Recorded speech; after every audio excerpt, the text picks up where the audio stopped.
Hello welcome दोस्तों, आपका स्वागत है आपके अपने यूट्यूब चैनल JPS एकेडमी में। काफ़ी टाइम से क्लास नहीं चली क्योंकि मैं थोड़ा बीमार पड़ गया था, जिसकी वजह से क्लास नहीं चल पाई है। लेकिन अब जो है आपकी क्लास डेली चलेगी। और जो भी टॉपिक हम लोग पढ़ रहे थे पॉलिटी के बारे में, हम लोग मौलिक अधिकार पढ़ रहे थे, उसकी एक क्लास हुई थी और ये दूसरी क्लास होगी। ठीक 12 से लेकर के आर्टिकल 18 तक हमने पढ़ा था और अब 19 से लेकर के 21 तक पढ़ेंगे और तीसरी क्लास में जो है पूरे मौलिक अधिकारों के बारे में चर्चा करेंगे। तो पहले भी मैंने बताया था कि आदमी को जीने के लिए उसके जो मूल अधिकार हैं वो बहुत ज़रूरी है। अगर वो उनसे छीन लिए जाएंगे तो वो जो है जीने के लिए एकदम जानवर वाली ज़िंदगी हो जाएगी, इंसान वाली नहीं रहेगी। तो हमारा जो आर्टिकल 19 कहता है वो क्या कहता है? स्वतंत्रता का अधिकार। आर्टिकल जो है 19 वो हमें स्वतंत्रता का अधिकार देता है। क्या बताया गया है? आर्टिकल 19 में स्वतंत्रता का अधिकार, स्वतंत्रता का अधिकार है। जो आर्टिकल 19 वो संविधान की क्या रीढ़ की हड्डी है। संविधान की एक रीढ़ की हड्डी जिस पे संविधान टिका है, जिससे हमारी बॉडी की अगर रीढ़ की हड्डी टूट जाती तो इंसान चलने लायक नहीं रह जाता। उसी प्रकार संविधान के जो मूल कर्तव्य हैं आर्टिकल 19 से वो पूरी क्या है? एक बैकबोन है या मेरुदंड है। क्या है? मेरुदंड या रीढ़ की हड्डी, रीढ़ की हड्डी है। ठीक, तो आर्टिकल 19 क्या क्या हमें देता है? 19 के जो भाग पहला है 19(1) या आर्टिकल 19(1)(a) समझ लीजिए, स्वतंत्र अभिव्यक्ति। स्वतंत्र अभिव्यक्ति का मतलब है कि हमें बोलने का, लिख करके, झंडा, पुतला, ये सब क्या है? बोलने, मौन रहने, मीडिया, पुतला, झंडा और RTI, इन सब की आज़ादी देता है कि किसी का अगर हमें विरोध करना है तो हम क्या बोल के कर सकते हैं और मौन रह के भी कर सकते हैं। अगर किसी के सम्मान में अगर कोई भी हमारा जब कोई सम्मानित व्यक्ति खत्म होता है या ऐसे ही कहीं पे कोई किसी की डेथ होती है तो लोग क्या करते हैं कि कुछ टाइम के लिए मौन धारण करके उसके सम्मान में जो है 2-4 मिनट का मौन धारण करते हैं। तो वो भी क्या है? एक अभिव्यक्ति है मौन धारण करने की और बोलने की, कि हम किसी को अगर किसी से कुछ पूछते हैं, अगर आप ही से एक सवाल करते हैं कि आप इसका आंसर क्या होगा तो आप ही हमें बोल के बताओगे, तो क्या हुआ? भले आप आंसर दे लेकिन वो क्या है? स्वतंत्र अभिव्यक्ति के अंतर्गत आता है बोलने की। मीडिया को भी इसी की तरह वो ताकत मिली कि वो कुछ भी किसी के बारे में बोल सकती है, लेकिन ऐसा कुछ नहीं बोलेगी जिससे किसी के इमोशंस या देश की अखंडता, संप्रभुता के बारे में कुछ भी नुकसान हो। लेकिन मीडिया को ऐसे पूरी शक्ति मिलती है कि वो किसी के बारे में कुछ बोल सकती है। उसी और पुतला से अगर किसी को आप विरोध कर रहे हैं तो आप उसका पुतला जला सकते हैं या जला सकते हैं। आर्टिकल 19 हमको ये अधिकार देता है। लेकिन आप पुतला जलाते हैं इसका मतलब ये तो नहीं किसी नेता का अगर पुतला जलाया तो उसको नहीं जलाया ना, पुतला जला तो ये क्या है? ये सब अभिव्यक्ति, झंडा अपना फहरा के दिखा सकते हैं। आठे राइट टू इन्फॉर्मेशन, ठीक, ये सब क्या है? स्वतंत्र अभिव्यक्ति है का अधिकार देता है 19(1) का पहला पार्ट। ठीक, उसके बाद आर्टिकल 19 का दूसरा पार्ट कहता है कि सभा बनाना। अगर आप बोल सकते हैं तभी आप सभा बना सकते हैं। पहले आपको तो बोलना ही आना चाहिए। अगर आपको बोलना आता है तो आप सभा बना सकते हैं। उस सभा में जो है क्या होगा? सभा में आप जो है शस्त्र के साथ भी जा सकते हैं, से ऐसे लाठी डंडे कुछ भी लेके जा सकते हैं, लेकिन ऐसा ना हो कि वो आप वहाँ पे जाके मारधाड़ शुरू कर दें। ठीक, तो ये सभा बना सकते हैं आर्टिकल 19(2) के तहत। भाग 3 में जो इसका तीसरा पार्ट है उसमें बताया कि संगठन, आप संगठन भी बना सकते हैं, एसोसिएट कर सकते हैं। जब आपको बोलना आता होगा तभी आप 2-4 सभाएँ करें। जब सभा आप करेंगे तो क्या आप संगठन भी बना सकते हैं, उसके लिए आपको बोलना भी आना चाहिए।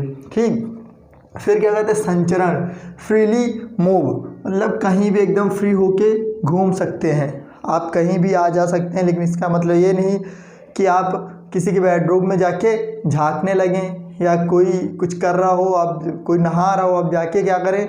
उसमें कैमरा लगाते हैं, झांकने लगें, तब जो है आपकी सुताई हो सकती है। तो इसका मतलब ये नहीं कि हम घूमने का मतलब है कि आज़ादी है तो हम कहीं भी जाएं, किसी को जो है निजता या किसी के पर्सनल मैटर में आप नहीं दखलंदाजी कर सकते हैं। निवास और बसने की रेजिडेंस, आप किसी भी शहर में अगर जाते हैं और वहाँ पे वो शहर आपको पसंद आता है, 1-2 साल 1-2 महीने रुके से, उसके बाद 1-2 साल रुके, अब आप वहाँ पर रहना चाहते हैं तो रहने के लिए आपको क्या चाहिए, घर चाहिए। घर लेने के लिए फिर आपको ज़मीन भी लेनी पड़ेगी, ऐसे तो रह नहीं सकते हैं। तो क्या होगा, वहाँ पे आपको ज़मीन लेनी पड़ेगी, ज़मीन लेने के लिए पैसा होना चाहिए, अगर पैसा होने के लिए फिर थोड़ा सा कुछ करना पड़ेगा आपको, ठीक। तो जो है उसके लिए आपको व्यवसाय भी कुछ करना पड़ेगा। लेकिन संपत्ति जो 19 का 6 पार्ट है, छठा भागों में क्या कहता है, संपत्ति का अधिकार देता है। लेकिन 44वें संविधान संशोधन 1978 के तहत जो है संपत्ति के अधिकार को मौलिक अधिकार से हटा करके संविधिक अधिकार, संविधानिक अधिकार बना दिया गया है। इसे मोरारजी देसाई के संगठन में बनाया गया, ठीक। उसका व्यापार, आप अगर किसी शहर में जाकर के रहते हैं, वहाँ पे बस जाते हैं, ज़मीन अपना घर बना लेते हैं, तो आपको खाने के लिए भी कुछ चाहिए, तो आप जो है व्यापार में आप कुछ भी कर सकते हैं। लेकिन ये नहीं कुछ भी करने का मतलब कि आप चोरी करने लगे, किसी को आप आतंकवादी बन जाएं, ये सीखने लगे कि कैसे अटैक नहीं किया जाता है, कैसे बॉम्ब बनाया जाता है। ये सब करके अगर आप करते हैं तो क्या है, आप देश की अखंडता और संप्रभुता को क्या कर रहे हैं, नुकसान पहुँचा रहे हैं। तो आपको ये नहीं करना। बाकी आप कोई भी व्यापार कर सकते हैं। इन जो 6 पार्टों में से आप इनको तभी रोका जा सकता है अगर आप किसी भारत की एकता, अखंडता, पब्लिक या लोकल पब्लिक इससे होती है, अगर लोगों को आप नुकसान पहुंचाओगे तब, या मोरल किसी के जो है इमोशंस को, फीलिंग्स को आप हर्ट करोगे, तभी इन पे रोक लगाई जा सकती है। या फिर कोर्ट के जो आदेश हो उसके आप अवहेलना करते हो। विदेशी संबंध जैसे कि कोई विदेशी जो है मंत्री या विदेशी राष्ट्रपति, विदेश से अमेरिका के राष्ट्रपति जैसे डोनाल्ड ट्रंप यहाँ पे आ जाए और आप रास्ते में जाके कहें डोनाल्ड डोनाल्ड डोनाल्ड डोनाल्ड, तो ये गलत बात है, ठीक। तो अगर आप ऐसा करते हैं तब भी क्या आपको सूद के भगा दिया जाएगा। तो ये विदेशी संबंध आप अगर नहीं खराब करते हैं, आप कोर्ट का अवहेलना नहीं करते हैं, आप किसी के इमोशंस को ऐसा कुछ भी बोलिए, कुछ भी आप संगठन बनाइए, कहीं भी भाषण दीजिए, लेकिन किसी के जो इमोशंस को नुकसान नहीं पहुंचना चाहिए। अगर इमोशंस को नुकसान पहुंचता है तभी आपके मूल अधिकारों को रोका जा सकता है, ठीक। उसके बाद आर्टिकल 20 जो कहता है, अनुच्छेद 20 कहता है दोष सिद्धि में संरक्षण, प्रोटेक्शन फ्रॉम कन्विक्टम। दोष सिद्धि में संरक्षण बहुत ही महत्वपूर्ण है आम लोगों के लिए या कोई भी हो, ठीक। तो जो 1, 2 ये तीनों हैं। पहला क्या, अपराध के साथ या अपराध के समय का कानून। अपराध के समय का कानून का मतलब कि आपने जिस टाइम अपराध किया है, जो कानून उस टाइम लागू होगा उसी के तहत आपको सज़ा मिलेगी। ऐसा नहीं कि आपने किसी को, मान लीजिए आपने किसी का हाथ 2020 में तोड़ दिया हो और उस टाइम किसी का हाथ तोड़ने या किसी को जान से मारने की सज़ा हो 1 साल, ठीक। लेकिन 2021 में आते आते आपका केस चलते थे, 2021 में आ जाए, 2021 में मोदी जी बना दें कि नहीं किसी की जान लेने की सज़ा होगी आपको फांसी। तो ऐसा नहीं है। उस टाइम जिस टाइम आपने जो अपराध किया होगा उसी टाइम जो भी सज़ा होगी वही सज़ा मिलेगी आपको। ये नहीं कि नया कानून बना के आपको सज़ा नहीं दी जा सकती है, ठीक। एक अपराध की एक ही सज़ा होगी। ऐसा नहीं कि आपने सब पिक्चरों में डायलॉग होता है कि अगर एक को मारेंगे तब भी, और 100 को मारे। गाँव में भी लोग बोल देते हैं कि अगर चाहे एक को मारो तब भी सज़ा वही मिलेगी, 2 को मारो तब भी वही सज़ा मिलेगी। ऐसा नहीं है। अगर आप एक को मारते हैं और दूसरे को मारते हैं, दूसरा बच जाता है, तो दोनों अलग अलग मुकदमे लगाएंगे। अगर ऐसे आपको 7 साल की सज़ा होने के साथ साथ 14 साल की सज़ा हो जाएगी, तो ऐसा कुछ भी नहीं है। एक अपराध की एक ही सज़ा का मतलब ये है कि जैसे कि मान लीजिए हमने कोई केस किया है, किसी ने कोई ऐसा काम किया जिसके लिए उसको एक सज़ा मिली है, ठीक है। मान लो किसी को प्रशांत भूषण जी को लेते हैं। प्रशांत भूषण जी ने से कहा था कि जब लॉकडाउन में एस बोबड़े साहब नागपुर में घूम रहे थे 50 लाख की बीजेपी गाड़ी के साथ, उन्होंने ऐसा ट्वीट कर दिया था, इससे बहुत ही बवाल उठा था। और सुप्रीम कोर्ट के 5 जजों ने उनको जो है कहा था या फिर आप माफ़ी मांग लीजिए या फिर क्या कर लीजिए, आपको सज़ा मिलेगी। अब भुगतान, उन्होंने कहा माफ़ी हम नहीं मांगे क्योंकि उन्होंने आर्टिकल 19 पढ़ रखा था, उनको स्वतंत्र अभिव्यक्ति बोलने का अधिकार है। उन्होंने कहा कि ये सच्चाई, मैं इसमें उस ट्वीट में एक भी शब्द इधर उधर नहीं करूँगा। और लाख कोशिश के बावजूद सिर्फ उनके ऊपर क्या ₹1 का जो है जुर्माना लगा था। कितने रुपए का? ₹1 का। जो प्रशांत भूषण एडवोकेट है, सुप्रीम कोर्ट के सीनियर एडवोकेट है, ₹1 का सिर्फ उनके ऊपर जुर्माना लगा था। तो आपको भी स्वतंत्र अभिव्यक्ति, किसी को अगर आप भी उनको ये बात बोलते उस टाइम जज साहब को, तो आपको भी क्या, बस यही जो ₹1 की सज़ा इनको हुई थी यही आपको होती। ठीक, तो एक अपराध की एक ही सज़ा, ऐसा नहीं कि किसी को अगर मर्डर किया तो किसी को फांसी हो जाए तो किसी को 6 महीने की सज़ा, तो ऐसा कुछ नहीं। अगर फांसी होगी तो सबको, जो भी मर्डर करेगा उसको फांसी ही होगी। फिर तीसरा, खुद के विरुद्ध गवाही नहीं दी गवाही नहीं, अगर खुद के विरुद्ध या जिसने मतलब अगर मान लीजिए कि आपने कोई या किसी दूसरे देश के या कोई भी हो ओवरऑल कोई कांड करके आता है, तो ऐसा नहीं कि उसको प्रेशर ज़बरदस्ती अपने खिलाफ गवाही नहीं दी जा सकती। लेकिन इंडिया के पुलिस ऐसा है कि आप करे हो या ना, को इतना सूतेगी कि आप खुद ही मान लोगे कि हाँ हमने ये किया है। तो सबसे बढ़िया, अगर भैया ऐसा कुछ होता है तो आप उनसे कोर्ट में सीधे बोल दिए कि साहब हमको जो है रिमांड पे ना भेज करके जुडिशियल कस्टडी में भेज दीजिए, जेल कस्टडी में भेज दीजिए, तो आप शायद नहीं जो है मारे जाएंगे। नहीं तो यूपी की पुलिस या इंडिया की पुलिस ऐसी है कि गवाही जो है ज़बरदस्ती तो उनको पक्का 110% जो है कबूल करवा लेगी और क्या कर लेगी। लेकिन जो ये पुलिस है गवाही लेती है, इसको कोर्ट में सबूत के तौर पर नहीं माना जाता, लेकिन क्या कहते हैं रिकॉर्डिंग ले लेते हैं, साइन करवा लेते हैं, जिससे कभी कभी मानना पड़ता है। एक छोटी सी कहानी, एक बार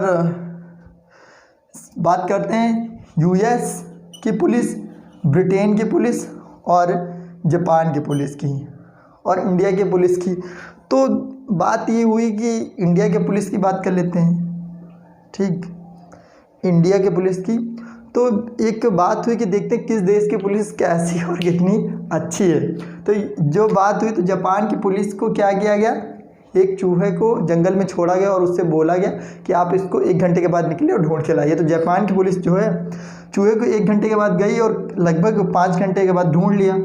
5 घंटे के बाद ढूंढ लेती है, सैटेलाइट पे चेक किया और ढूंढ के आ गई। फिर ब्रिटेन की पुलिस गई।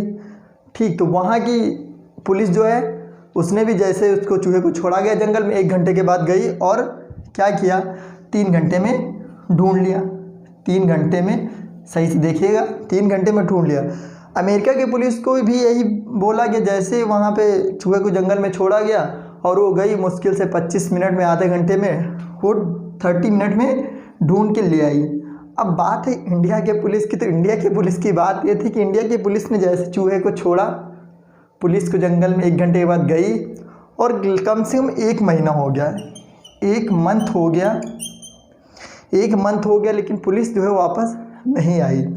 तो क्या किया जापान की, ब्रिटेन की और यूएस की पुलिस ने सोचा तो ऐसा तो नहीं कि वहाँ जंगल में किसी शेर वेर ने खा लिया हो इनको, और तो चल के देखते। तो जब इन्होंने देखा वहाँ जा करके, तो क्या देखते हैं कि जो इंडियन पुलिस होती है तो ये एक ऐसे डंडा है, उसमें एक बिल्ली को ऐसे टांग रखी है और उससे डंडों से मार रही है और उससे बोलती है कि कबूल करो कि मैं चूहा हूँ, मैं ही चूहा हूँ, मैं ही चूहा हूँ। तो आप समझ सकते हैं इंडिया के पुलिस का एक हाल है कि वो तो कबुलवा लेगी आपसे। तो इससे अच्छा आप जुडिशरी में बोल के जज से चले जाइए, इससे आप बच सकते हैं।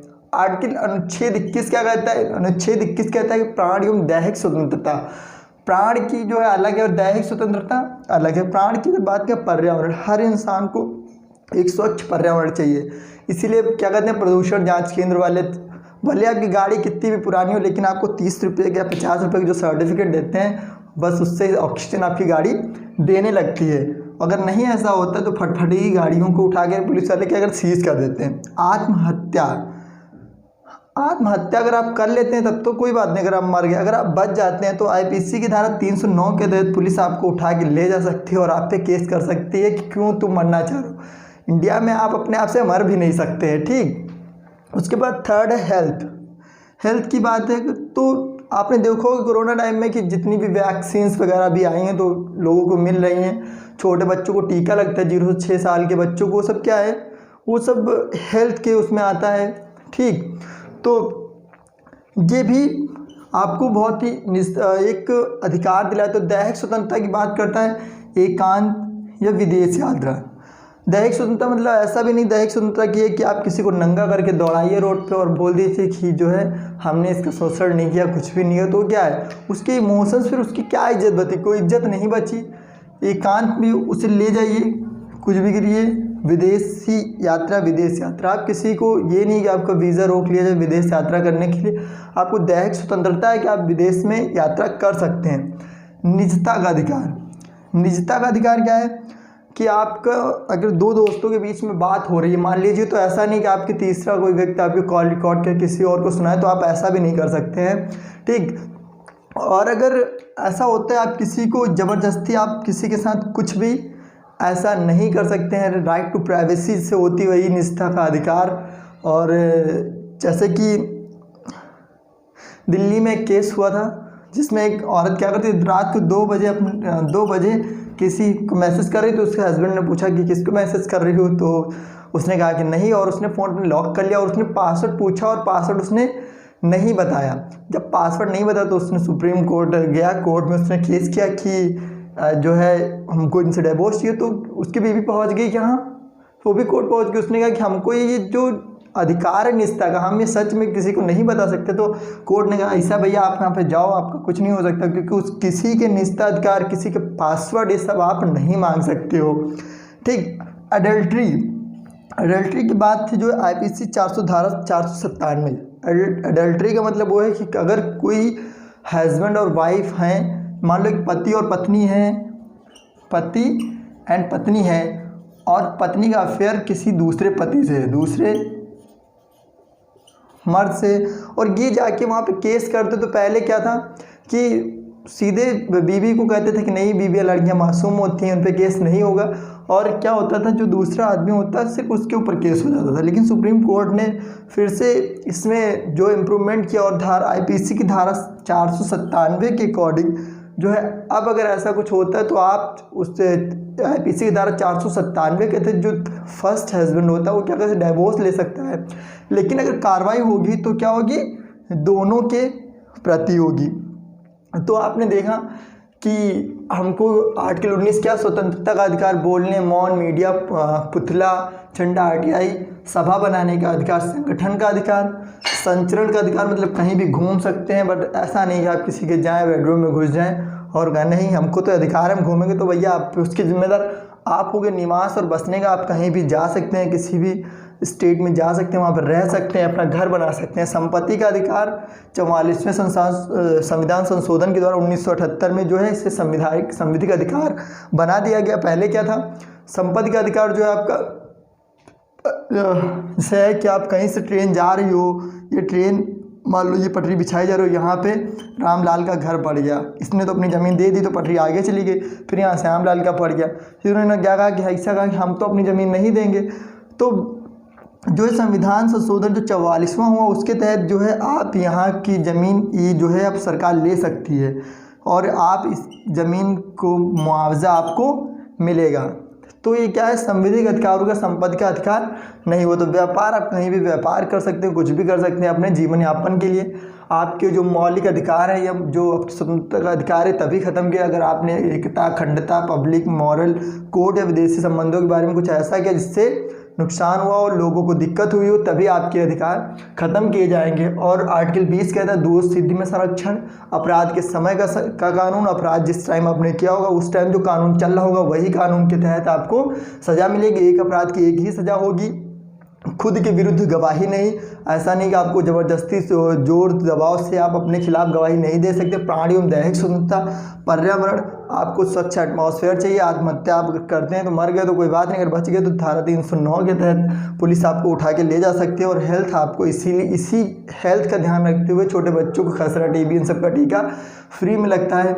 एकता और एकांत, और विदेशी इंसान जब बहुत परेशान हो तो एकांत में जाके बड़बड़ाने लगता है कि यार क्या हो गया ये सब ना।